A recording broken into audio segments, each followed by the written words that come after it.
1969 में यहाँ आए थे इंडिया में, और जो उन्होंने पहला कोर्स लिया था उसमें सिर्फ 12 लोग थे। तो you can see the progress, जो 12 से जो आज world wide it is very famous. जो बल्कि जो फॉरेनर्स हैं, मतलब इट बीइंग ए साइंटिफिक, इसमें डॉक्टर भी खुद हम ही हैं और रोगी भी खुद हैं। तो डे टू डे हम जांच रहे हैं अपने आप। विपस्सना हमें एक चीज़ ज़रूर सिखाती है हमारे बच्चों को, क्योंकि बच्चों को आप देखो, बच्चे 10th में फेल हो जाते हैं, हारते हैं। तो ये चीज़ आपने सुसाइड के मैटर्स बहुत देखे हैं, लेकिन विपस्सना बच्चों को इतना स्ट्रांग बना देती है, वो ये समझा देती है कि कभी भी कोई बंदा जीवन में हारता नहीं। अगर अपने बच्चों को आप चाहते हैं ना कि बुढ़ापे में आपका सहारा बने, या आपके लिए थोड़े से संस्कार और श्रद्धा और समर्पण हो बच्चों के अंदर, थोड़ी समझ हो, तो मेरे ख्याल से ये बुद्ध का जो विपस्सना है बहुत ज़रूरी है। वो मेरे साथ लड़के विपस्सना करने आई थी कि आपके स्वभाव में इतना चेंज हो सकता है, तो मैं क्यों नहीं बदल सकती। बहुत संभले होते हैं, और वैसे बच्चों को छोटी उम्र में सिखा दिया जाए तो हमारा क्राइम रेट बहुत कम होगा।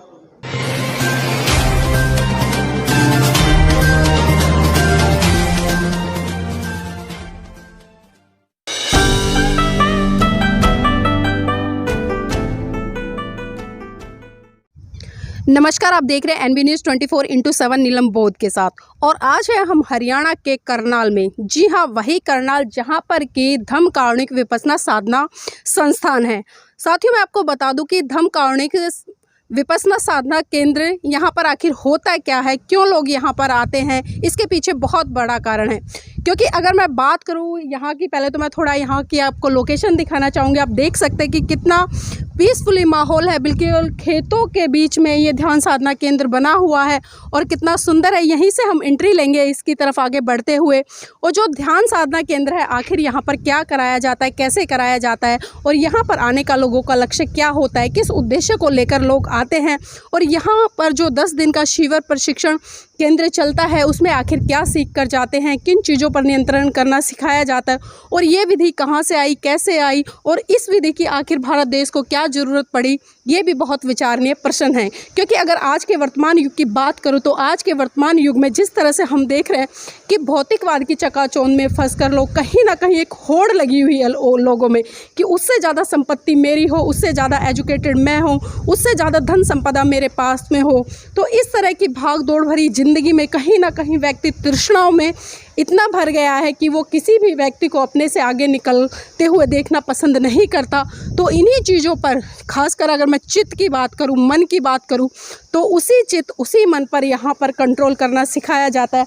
आप देख पा रहे होंगे जिस तरह से यहाँ पर बोर्ड लगे हुए हैं, और जो 10 दिवसीय विपस्सना साधना शिविर है उसमें आपका स्वागत है, लिखा हुआ है बोर्ड पर साफ साफ। और आज 11 जून है 2022 में आज हमारा यहाँ पर आना हुआ है, और अब मैं आपको लेकर चलूँगी भोजनालय की तरफ, जो रास्ता इंडिकेट कर रहा है। क्योंकि आज विपस्सना केंद्र में बहुत सारे बच्चे आ रहे हैं, पहला दिन है, और ये जो कैंप है ये खासकर मैं थोड़ा सा बताना चाहूँगी, क्योंकि यहाँ पर 10 दिन का कैंप लगता है और 7 दिन का कैंप लगता है।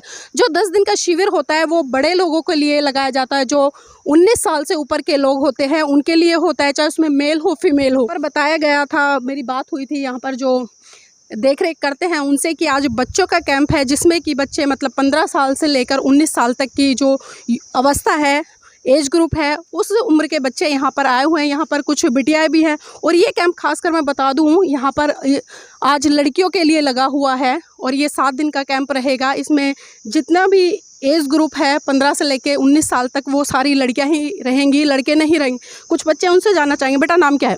अंजलि गौतम। अंजलि कहाँ से आए हो? दिल्ली से, मंगोलपुरी। दिल्ली से आए हो। तो अंजलि जानना चाहूँगी पहले तो विपस्सना के बारे में आपको कुछ पता है, या पहली बार आए हैं, या पहले कभी सुना है? सुना है, मैं फर्स्ट टाइम आई हूँ यहाँ पे, और देखना चाहती हूँ विपस्सना, मतलब आई हूँ फर्स्ट टाइम, पहली बार, आगे देखेंगे क्या होता है। कैसे मालूम हो आपको यहाँ के बारे में? सुना था, जो पेरेंट्स वगैरह गए हैं यहाँ पे आए हैं उनसे सुना था, तो हमने भी सोचा कि हम भी जाएं। मतलब पहले कभी नहीं आए, फर्स्ट टाइम है आप?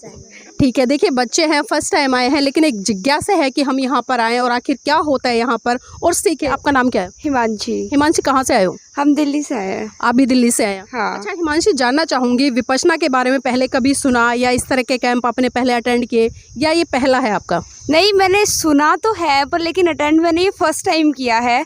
काफ़ी लोग यहाँ पर आते हैं तो मैंने उन लोगों से यहाँ के बारे में सुना, तो मतलब सुन के मन में मेरे भी जिज्ञासा है कि मैं भी वहाँ पर जाकर देखूँ कि ऐसा क्या होता है जो सब लोग वहाँ की तारीफ़ करते हैं। यहाँ पे मतलब माइंड के ऊपर, दिमाग के ऊपर कंट्रोल करना या एक तरीके से बहुत ही अच्छी चीज़ है। अब मैं भी यहाँ फर्स्ट टाइम आई हूँ, वैसे मैं यहाँ कभी आई नहीं हूँ। अब मैं देखना चाहती हूँ कि यहाँ पे आके मुझे कैसा लगता है। अगर मुझे यहाँ के अच्छा लगा तो मैं घर पे जाके वहाँ पे सब लोगों को भी यहाँ के बारे में बताऊँगी और उनको भी एक तरीके से वो करूँगी कि आप लोग भी यहाँ पर आए और यहाँ के बारे में जानें। तो देखिए बच्चों ने बहुत अच्छी राय दी है कि हम यहाँ पर आए हैं, सुना बहुत है हमने विपश्यना के बारे में, लेकिन अभी तक उसको ना तो हमने मनोसात करने का काम किया और ना ही उसको सीखा है। लेकिन सीखने की इच्छा है, जिज्ञासा है जानने की आखिर विपश्यना क्या है, किस तरह से इस पर काम किया जाता है, किस तरह से चित्त को साधा जाता है। और बच्चों ने जिस तरह से अभी आपने सुना, बिटिया ने बहुत अच्छी बात कही, अगर मुझे यहाँ अच्छा लगता है, मैं कुछ सीख कर जाती हूँ तो उसको मैं जाकर अपने घर वालों को और जो अपने आस पड़ोस हैं या जो भी उनका एक मित्र संगठन है उसको बताएंगे ताकि वो लोग भी आकर यहाँ पर इसका लाभ ले सके। बेटा नाम क्या आपका? नंदिनी बोध। नंदी बोध, कहाँ से हैं आप? मैं दिल्ली से आई हूँ। अच्छा, आप भी दिल्ली से आए हैं? हाँ। नंदी, पहले विपश्यना के बारे में सुना या इस तरह के कैंप आपने किए या पहला है? मैंने सुना है बस, इसके बारे में कैंप तो कभी किया नहीं है। मैं फर्स्ट टाइम ही यहाँ आई हूँ। अच्छा, फर्स्ट टाइम आए। तो अभी आप आए हो, किसी से बातचीत की है या खाली अभी यहाँ पर घूमे, तो कैसा लग रहा है? अभी तो खाली हम घूमे हैं। अभी हमने आके यहाँ लंच किया है तो मुझे अच्छा लगा है वैसे यहाँ। मतलब अच्छा लगा यहाँ पर? हाँ। तो यहाँ कुछ सीखने की जिज्ञासा से आए हो या सिर्फ खाली लोगों ने बताया इसलिए आए हो? नहीं, लोगों ने भी बताया और मैं यहाँ आई हूँ, कुछ सीख के जाऊँगी तो मुझे और अच्छा लगेगा। मैं नेक्स्ट टाइम भी यहाँ आऊँगी। चलिए देखिए, जो भी आ रहा है सीखने के पर्पज़ से आ रहा है, ये बहुत अच्छी बात है, क्योंकि चाहे व्यक्ति का जीवन कितना ही बड़ा हो जाए, लगातार उसको लर्निंग प्रोसीजर में रहना चाहिए, उसको सीखना चाहिए, क्योंकि कहीं ना कहीं छोटी से लेके बड़ी चीज़ तक हमारे जीवन में जब एक अनुभव के आधार पर आती है तो हमारे जीवन में उसका कितना बड़ा कल्याण हो सकता है, ये डिपेंड करता है कि हम उसको किस तरह से धारण कर रहे हैं। तो आइए मैं आगे आपको लेकर चलना चाहूँगी इस ध्यान साधना केंद्र में, और जिस तरह से आप यहाँ का माहौल देख पा रहे होंगे, वास्तव में बहुत ही सुसज्जित तरीके से यहाँ के माहौल को पीसफुली तरीके से तैयार किया गया है। चारों तरफ हरियाली ही हरियाली है, पेड़ पौधे हैं और गार्डन में फव्वारे लगाए हुए हैं और कितना शांति भरा माहौल है, क्योंकि ध्यान साधना के लिए सबसे जो पहली प्राथमिकता होती है वो होती है शांति की। किसी भी तरह का मतलब शोर शराबा नहीं होना चाहिए, और जो भी आवाज़ आपको अगर आ रही होगी यहाँ पर, जो प्रकृति है, जिस तरह से जो छोटे छोटे झिंगुर होते हैं, पशु पक्षी होते हैं, उनकी तो भले आवाज़ें आपको आ रही होंगी, लेकिन जो संसाधन है, चाहे मैं ट्रेन की बात करूं, बस की बात करूं या अन्य जितने भी संसाधन, स्कूटी स्कूटर वगैरह, उनकी यहाँ पर कोई भी आवाज़ नहीं आ रही है। अब मैं आपको ले जाना चाहूँगी यहाँ का जो भोजनालय है, यहाँ पर भोजन किया जाता है। जो भी साधक साधिकाएँ यहाँ पर आते हैं और यहाँ पर कुछ गाइडलाइंस दी हुई हैं, उनको सबको ज़रूर फॉलो करना है। और सबसे पहले जो जिस तरह से आप देख रहे होंगे कि आर्य मौन, मैं लगातार बात कर रही हूँ आर्य मौन की, क्योंकि आर्य मौन ही एक ऐसी कड़ी है जो आपको ध्यान साधना में सबसे महत्वपूर्ण भूमिका निभाती है। और आप यहाँ देख पा रहे होंगे वॉश बेसिन लगे हुए हैं, साबुन रखा हुआ है और बहुत साफ़ सफाई का विशेषकर ध्यान रखा गया है।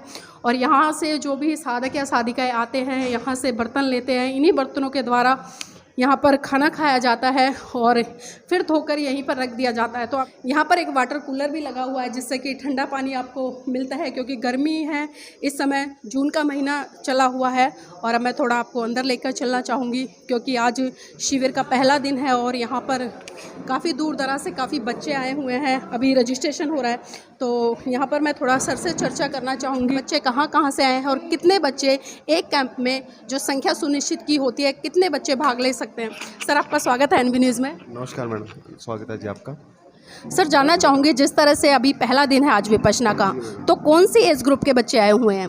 मैडम, हमारे पास फीमेल में और मेल में, बॉयज़ और गर्ल्स में 15 से 19 साल के बच्चे हम लेते हैं। 15 साल से एक दिन भी बच्चा कम नहीं होना चाहिए और 19 साल से एक भी दिन ऊपर नहीं होना चाहिए।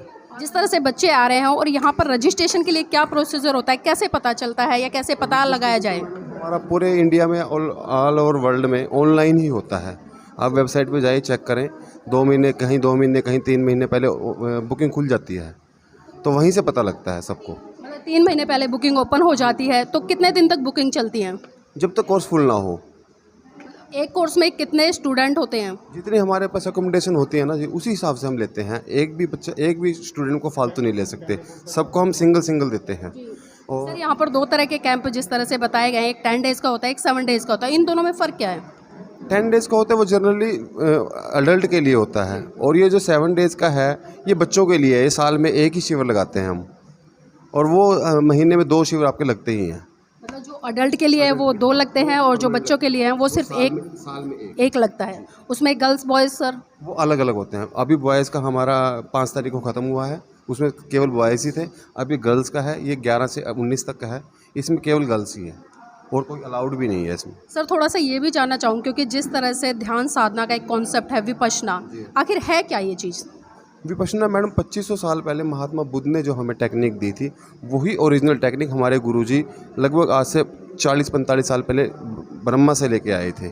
उसी टेक्निक को हम लोग फॉलो कर रहे हैं। आपको ध्यान साधना की बहुत टेक्निक मिलेंगी, लेकिन जो ओरिजिनल टेक्निक थी वही है। इसमें क्या है, सच्चाई को देखना है आंख बंद करके। सर एक साधक और एक साधारण व्यक्ति में कितना बड़ा फ़र्क देखते हैं? मैम वो तो आप साधना करके ही बता पाएंगी। आपके राष्ट्रपति जी रामनाथ कोविंद जी साधना करते हैं, आपके अरविंद केजरीवाल जी साधना करते हैं, बहुत लोग साधना करते हैं। उन वो फ़र्क तो एक आप भूखे हो और एक खाना खाने वाला, वो फ़र्क वो ही बता पाएंगे। हम ऐसे एक्सप्लेन कर ही नहीं सकते। चलिए बहुत अभी जी आप आए हो, ये 7 दिन के बाद जिस दिन बच्चे जाएंगे आप इन्हीं से पूछना, यही बताएंगे जी। बिल्कुल सर, बहुत बहुत धन्यवाद। तो सर ने बहुत अच्छे तरीके से समझाया कि जो व्यक्ति इसको फॉलो करता है और 7 दिन का जो प्रोसीजर है या 10 डेज़ का जो प्रोसीजर है उससे गुजरता है, वही व्यक्ति बता सकता है कि आखिर साधना क्या है, विपश्यना क्या है, और एक विपस्सी व्यक्ति में और एक साधारण व्यक्ति में कितना बड़ा फ़र्क है। मैडम भी है मेरे साथ में, उनसे भी जानना चाहूँगी। मैम नाम क्या है? अपर्णा खुराना।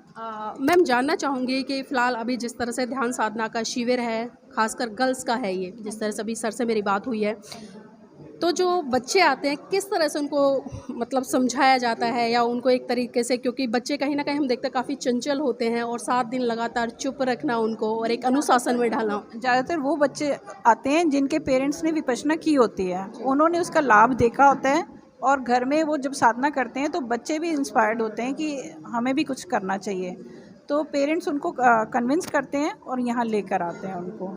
तो उनको पता होता है कि ये मेडिटेशन करने से मन एकाग्र होता है, शांत होता है, और उन्हें नियम प्रकृति के पता चलते हैं कि हमें क्या करना चाहिए, क्या नहीं करना चाहिए। तो पेरेंट्स उनको कंपेल करते हैं कि भाई आप करो, करके देखो, फिर उससे लाभ होगा।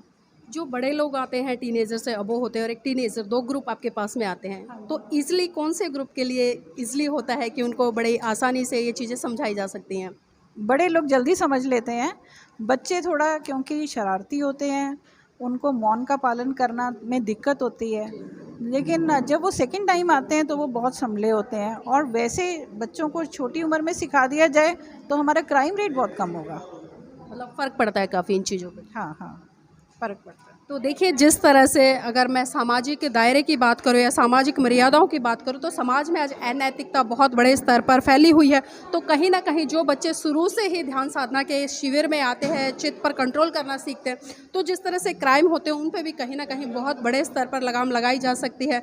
और यहाँ पर कुछ और भी जो साधक हैं या साधिकाएँ हैं वो आए हुए हैं, उनसे भी जानना चाहूँगी। बेटा नाम क्या आपका? मैम महक। कहाँ से आए महक? मैम किछाना। आप पहली बार आए हैं या दूसरा कैंप है? पहली बार।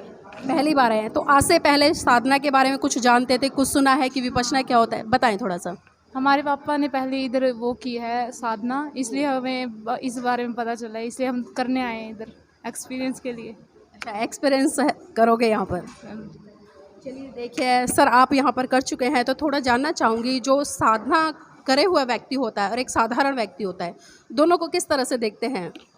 मैम जो साधना की बात है, ये एक प्रैक्टिकल तरीका है अपने बिहेवियर को चेंज करने का। मैं अपना ही एक्सपीरियंस बताता हूँ।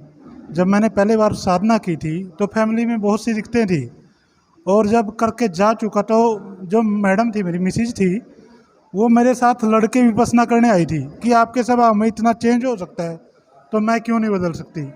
तो ये प्रैक्टिकल स्वभाव को चेंज करने का, अंदर से चेंज करने का तरीका है, और आदमी बहुत शांत और सही फैसले ले पाता है साधना करने का, ये फायदा।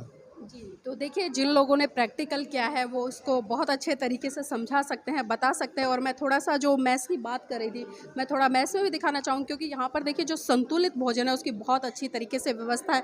आप देख भी पा रहे होंगे कि साफ़ सफाई है। और फिलहाल अभी हम लंच के टाइम में पहुँचे थे, लंच का टाइम था, तो यहाँ पर हमें खाने के लिए मैं थोड़ा सा दिखाना चाहूँगी, जो चावल हैं बॉयल हैं वो हैं। उसी के साथ साथ में आपको यहाँ पर जो मूंग की दाल है जो कि बहुत पौष्टिक होती है वो भी है। और उसके साथ में आप देख पा रहे होंगे आलू और मटर की सब्ज़ी है जो कि बहुत स्वादिष्ट है, मैंने भी अभी खाई थी। और यहाँ पर गरम गरम चपातियाँ हैं।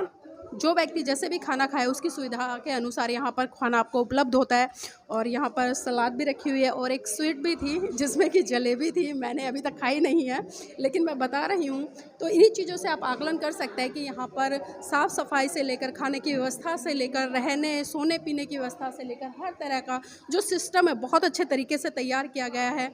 और भी लोग हैं, उनसे भी जुड़ेंगे, उनसे भी जानना चाहेंगे। आपका नाम क्या है? स्मिता शर्मा, कहाँ से आए हैं? गुड़गांव। कैंप अटेंड करने आए हैं, किसी को छोड़ने आए हैं? नहीं, छोड़ने आई हूँ मैं। अच्छा, छोड़ने आए हैं। तो इससे पहले विपश्यना के बारे में सुना था या आप कर चुके हैं? देखो, विपश्यना के बारे में तो बचपन से ही सुनते आ रहे हैं हमारी फैमिली में कि बुद्ध से जुड़ी हुई एक ऐसी संस्था है जहाँ पे मतलब हमें जो लोभ है, लोगों के प्रति जो नफ़रत है, जिज्ञासा है, ये पैसों की जो मतलब एक अलग वर्ल्ड नहीं, जिसे हम मुंबई का एक माया वर्ल्ड कहते हैं, उस जाल से अगर बचना है तो विपश्यना इज़ वेरी नेसेसरी। क्योंकि बच्चे आज के टाइम पे क्या सोचते हैं कि हाँ, महंगा मोबाइल एप्पल का मिल जाए, ये गाड़ी हो वो, लेकिन ये विपश्यना आपको इन सब चीज़ों से दूर करता है, आपको एक सिंपल जीवन जीने के लिए प्रेरित करता है। क्या कर रहे हैं हम लोग? स्पेशली पश्चिमी सभ्यता को अपना रहे हैं। क्या करते हैं? केक काटते हैं। बताइए, जब जन्मदिन होता था हमारे यहाँ पे तो लोगों में दान दिया जाता था, खाना डिस्ट्रीब्यूट किया जाता था। यहाँ क्या सिखाया जाता है बच्चों को? मोमबत्ती को बुझाना। मतलब अपने जन्मदिन पे हमारी संस्कृति एक दीपक को उज्जवल करती थी, एक नए भविष्य की तरफ आगमन करती थी। आज हम क्या करते हैं कि इसको दीपक जलाते हैं, फूंक मारते हैं, बुझा देते हैं, उसके बाद केक उठाते हैं, लोगों के मुंह पे मारते हैं। ये संस्कृति हम फॉलो कर रहे हैं।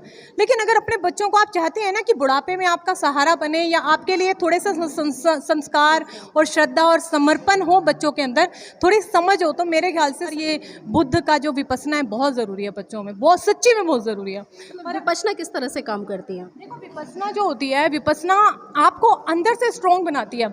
आपको कोई मतलब आप इसके अंदर ना तो आपको बहुत खुशी, जैसे आप जब विनर होते हो किसी भी चीज़ में, आप जीतते हो, जैसे आप एक फॉर एग्जांपल आप मीडिया के अंदर सक्सेस हो, आप एक्ट्रेस बनना चाहते हो, आप किसी एम को हासिल करना चाहते हो, तो आपको विपश्यना इतना स्ट्रॉन्ग बना देती है कि आप उस चीज़ को पा भी लेते हो तो एक्साइटमेंट नहीं रहता। नहीं तो नॉर्मल आदमी में देखेंगे आप, हाँ हम जीत गए, लेकिन हाँ हम जीत गए क्योंकि सब अनित्य है, सब अनित्य है। क्योंकि ज़्यादातर जीत का भी हमें जो इंटरेस्ट होगा वो ज़्यादा समय तक नहीं रहेगा और हार का भी ज़्यादा समय। और विपश्यना हमें एक चीज़ ज़रूर सिखाती है हमारे बच्चों को, क्योंकि बच्चों को आप देखो, बच्चे 10th में फेल हो जाते हैं, हारते हैं, तो ये चीज़ आपने सुसाइड के मैटर्स बहुत देखे हैं। लेकिन विपश्यना बच्चों को इतना स्ट्रॉन्ग बना देती है, वो ये समझा देती है कि कभी भी कोई बंदा जीवन में हारता नहीं। हम कहीं भी जाते हैं, हम कुछ भी करते हैं, चाहे हम इंटरव्यू के लिए भी जाते हैं, तो सोचते हैं इंटरव्यू क्लियर नहीं और तो हम हार गए। नो, इंटरव्यू से भी हम बहुत कुछ सीख कर आए हैं। तो विपश्यना आपको सीख सिखाती है, आपको एक समर्पण सिखाती है कि हाँ हम हारे नहीं हैं, हम लर्न करके आए हैं, हम कुछ ना कुछ सीख के आए हैं। तो आप मिलो, मेरी सिस्टर से मिलना जब, तो वो देखना उसने विपश्यना करके अपने अंदर इतना स्ट्रांगनेस ला दिया कि कैन यू बिलीव कि ये आपके सामने पेपर है, वो आंख बंद करेगी तो पूरा पेपर पढ़ सकती है। मेडिटेशन आपको इतना। और नेक्स्ट इंपॉर्टेंट थिंग, मैं आपको सबसे इंपॉर्टेंट चीज़ बता दूं, विपश्यना का बेनिफिट क्या है। आज के टाइम पे सब जने मोबाइलों पे लगे हैं। अब आने वाला समय ये होगा कि सारे रोबोट्स बन जाएंगे, क्योंकि मोबाइल्स के अंदर कुछ ऐसे ऐप्स आएंगे जब सबके जो माइंड है, दिमाग है, वो वीक हो जाएंगे। लेकिन जिन बच्चों ने इन फ्यूचर और ये अभी प्रेजेंट में विपश्यना कर रखा है, वो मोबाइल का जो ऐप है जो बच्चों को रोबोट बनाएगा, वो बन नहीं पाएंगे। वो बच्चे जान पाएंगे कि हाँ भाई ये जो ऐप है, इससे वो उनका जो दिमाग है, मस्तिष्क जो तीसरी आंख है, वो कैप्चर नहीं कर पाएगा। लेकिन बाकी सब आपको संसार में सभी जने 24 घंटे मोबाइल में नजर आएंगे, लेकिन ये विपश्यना वाले बच्चे मोबाइलों में नजर आएंगे आपको। ये देख चलिए, बहुत बहुत धन्यवाद हमारे साथ जुड़ने के लिए।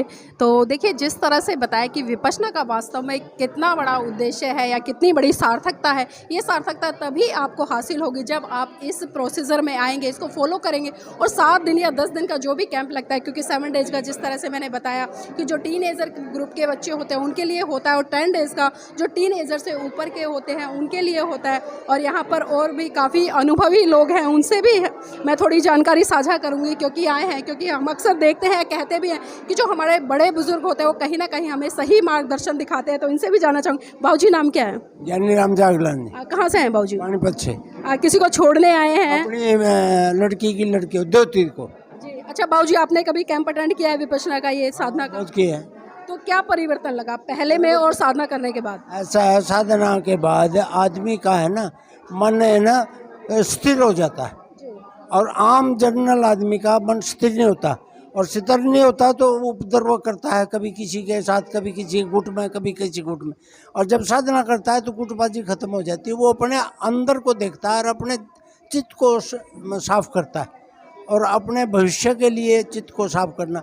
और जब दुखों से दूर होना है तो चित्त को भी साफ करना पड़ेगा। चित्त साफ होगा तो तभी दुख दूर होंगे, नहीं तो बेचैन रहेगा। चित्त बेचैन है तो शरीर बेचैन है, शरीर बेचैन है तो उपद्रव करेगा, कुछ न कुछ इधर उधर का, किसी को कुछ करेगा, किसी या चोरी डकैती करेगा।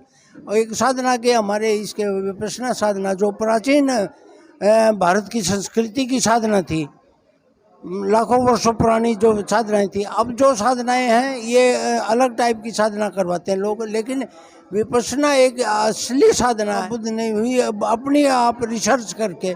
हमारे तो साइंटिस्ट हैं ना, अपने एक साइंस और एक अपना शरीर। कहते हैं ना जो ब्रह्मांड में है वही पिंड में है। ये 3.5 हाथ की काया पिंड है, अरे जो पिंड में है वही ब्रह्मांड में है। बिल्कुल। तो देखिए जिस तरह से बाबूजी ने कहा और बताया कि समय समय पर जितने भी जो एक तरह से कहे कि जो खोज करता रहे, जिन्होंने रिसर्च किया, चाहे यहाँ पर मैं महाकारुणिक तथागत बुद्ध की बात करूँ, अगर मैं उनके 4 आर्य सत्यों की बात करूँ तो उन्होंने बिल्कुल स्पष्ट कहा है कि जो 4 आर्य सत्य है, दुनिया में दुख है, दुख का कारण है, उसका निवारण है, और उसके लिए एक मार्ग है, जो उस मार्ग पर चलेगा उसका कल्याण होगा। यहाँ पर सर भी है, मैं उनसे भी जानना चाहूँगी। सर, जिस तरह से मैंने 4 आर्य सत्यों की बात करी और खासकर जो कॉन्सेप्ट है यहाँ पर ध्यान साधना का, विपश्यना का, तो कितना बड़ा बदलाव आता है जो लोग विपश्यना में आते हैं और विपश्यना करके जाते हैं? मैं आपको अपनी बात ही कहूँगा। मैंने 2006 में बाईपास कराई थी, मैं मेंटली अपसेट हो गया था। तो हमारे एक बुज़ुर्ग हैं, उनको मैं बड़े भाई साहब कहता हूँ, उनके कहने पे मैंने कोर्स किया, बड़ा कई दफ़ा कहा उन्हें, और उसके पास मुझे में इतना अंतर आया है कि आज मैं आपके सामने बैठ के ढंग से बात कर रहा हूँ। और यहाँ के संस्थापक वर्मा साहब आए हुए हैं, वो भी, उनका यहाँ काफ़ी योगदान है। तो इसमें मैं जितना कहूँ थोड़ा है, बहुत कुछ। मतलब आज हम दोनों जने हर महीने में 2 दफ़ा आते हैं। फर्स्ट डे को इसको हम 0 डे कहते हैं। जो कैंडिडेट्स देश से आते हैं, प्रदेश से आते हैं, विदेश से आते हैं, तो उनकी हम रजिस्ट्रेशन करते हैं, उनकी अलॉटमेंट होती है, उनको रूम अलॉट करते हैं, उनकी सीटिंग प्लान बनाते हैं। हमें यहाँ आके ऐसा महसूस होता है कि हमें कोई प्रॉब्लम ही नहीं है, बड़े आनंद से बैठते हैं। तो देखिए जिस व्यक्ति ने अपने चित्त को साध लिया, अपने मन को साध लिया, वास्तव में बहुत बड़ा कल्याण कर सकता है। खासकर पहले वो अपना कल्याण करेगा, फिर समाज का कल्याण करेगा, और समाज से ही जुड़कर वो अन्य लोगों का कल्याण करेगा। और इसी कड़ी में मेरे साथ में कुछ और भी लोग हैं यहाँ पे जो इस पूरे ही विपश्यना केंद्र को संभालते हैं, जिनके सानिध्य में चलता है। तो सर, आपसे जानना चाहूँगी, जिस तरह से हम आज विपश्यना केंद्र में पहुँचे हैं, तो इसको स्टैब्लिश करने का जो आइडिया है, कहाँ से आया आपके मन में? ये 1996 में GTV में गुरुजी के प्रवचन आए थे, तो उन्होंने उन प्रवचनों में बताया था भाई पुराने समय में भगवान बुद्ध के टाइम में तो इस तरह की बहुत सारी तपोभूमियाँ होती थी। तो no I have come to know that during the Ashoka regime तो 84,000 इस तरह की तपोभूमियाँ थी अशोका के टाइम में, जो है ना, और सभी लोग ध्यान करते थे और बड़े सुखी थे जो। तो क्योंकि वो धीरे धीरे लोगों ने ध्यान करना बंद कर दिया, क्योंकि ये आत्मनिरीक्षण द्वारा मन को निर्मल करने की साधना है। इसमें डॉक्टर भी खुद हम ही हैं और रोगी भी खुद हैं। तो डे टू डे हम जांच रहे हैं अपने आप को। और विडम्बना ये है कि पिछले 2000 साल से जो अध्यात्म की जो शिक्षा है वो केवल प्रवचन सुनने या सुनाने तक सीमित रही थी। तो प्रैक्टिकली किसी ने नहीं बताया भाई किस तरह से मन को वश में करें, कैसे मन को निर्मल करें। तो ये सारी प्रैक्टिकल है जो। वर्मा जी, बिल्कुल आपने बहुत अच्छी बात करी। मैं ये भी जानना चाहूँगी, जिस तरह से आज का भौतिकवाद की चकाचौंध है, कहीं ना कहीं हम तृष्णाओं में उलझे हैं कि मेरा घर, मेरा मकान, मेरी संपत्ति, मेरे बच्चे, और ये चीज़ें आज बहुत ज़्यादा हो भी रही हैं। तो जो विपश्यना का कॉन्सेप्ट आप गुरुजी के माध्यम से यहाँ पर आपने इस्टेब्लिश किया, तो कितनी बड़ी सफलता मिली है इसमें और कितने लोग आते हैं? ये गुरुजी जब 1969 में यहाँ आए थे इंडिया में, और जो उन्होंने पहला कोर्स लिया था उसमें सिर्फ 12 लोग थे।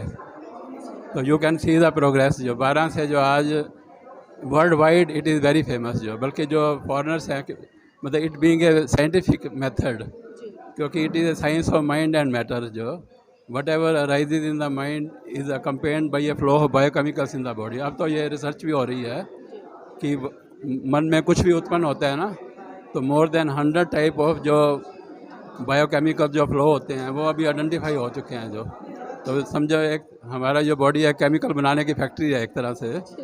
तो कोई भी इमोशन जागता है तो एक फ्लो जागता है साथ ही, जो है ना, तो वो उसी की एडिक्शन होती है। जो वो तो पूरी साइंस है। जो इवन जो हमारे जो साइकाइटिस्ट हैं, they also know very little about the mind. मतलब मन का इतने बड़े विज्ञान है। जो वैसे अभी जो भगवान बुद्ध थे, he was super scientist of mind. तो उन्होंने बताया था भी 121 तरह के मन होते हैं जो, और 52 तरह की वृत्तियाँ होती हैं, बेंट ऑफ माइंड जो है ना। तो सारी ये जो मतलब it is a practical Gita only. क्योंकि जो गीता में क्या वीतराग कैसे बने, वीत द्वेष कैसे बने, स्थित प्रज्ञ कैसे बने, ये किसी ने सिखाया नहीं था। तो ये पूरी प्रैक्टिकल है ये जो। तो इसमें जो है अभी one experience the truth of law of कर्म। जो क्योंकि अब जो कर्म सिद्धांत है ना, जो लॉ ऑफ कर्म के बारे में वी आर कन्फ्लिक्टिंग माइंड है हमारा। हम मानते भी हैं और नहीं भी मानते। जी सर, बिल्कुल बिल्कुल। मैं एक चीज़ और जानना चाहूँगी, जिस तरह से जो बुद्ध की आइडियोलॉजी है, खासकर एक मनोवैज्ञानिक हम इनको कह सकते हैं विश्व का, जिस तरह से उन्होंने करुणा, मैत्री, भाईचारे और इन चीज़ों को लेकर काम किया कि व्यक्ति अगर चाहे तो क्या कुछ नहीं कर सकता।